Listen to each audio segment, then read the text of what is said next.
আসসালামু আলাইকুম। সবাই কেমন আছেন? আমরা প্রথমেই সালাদ দেখতে পাচ্ছিলাম। আর সালাদ আমরা সেদিনই বানাই যেদিন আমাদের গোশত রান্না করা হয়।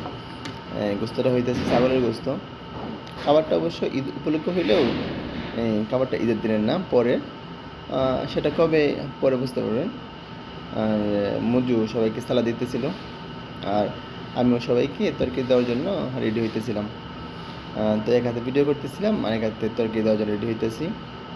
আর প্রতিদিনের মতো আজকেও তরকারি হায়দারি রান্না করছে।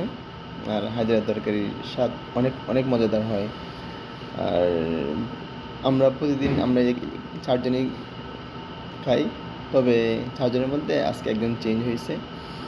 প্রথম যে ছিল হয়তো বা আগের ভিডিওতে দেখছেন, তবে আজকে এই জায়গায় পরিবর্তন আসছে।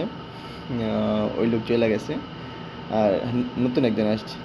প্রথম জন যে ছিল তার বাড়ি ছিল নারায়ণগঞ্জ, তো আজকে যার বাড়ি তার বাড়ি হচ্ছে বরিশাল। তো আমি তরকারি দেওয়ার পরে জিজ্ঞেস করতেছিলাম যে হাত তরকারি কেমন হয়েছে। এই যে ইনি হয়েছে নতুন মানুষ, আর বলতেছে না খুব ভালো হয়েছে। আর হায়দার বলতেছিল যে আমাদের কদিন পরে পরে মেহমান চেঞ্জ হয়। তো মজুর কাছে জিজ্ঞেস করতেছিলাম যে মজুর তরকারির স্বাদ কীরকম হয়েছে। তো মজু হারুন আদর সেলিব্রেশন দিয়া বুঝাইতেছিল না খুব ভালো হয়েছে। আর সেলিব্রেশনের কারণ হয়েছে রাত্রে চ্যাম্পিয়ন হয়েছে পর্তুগাল।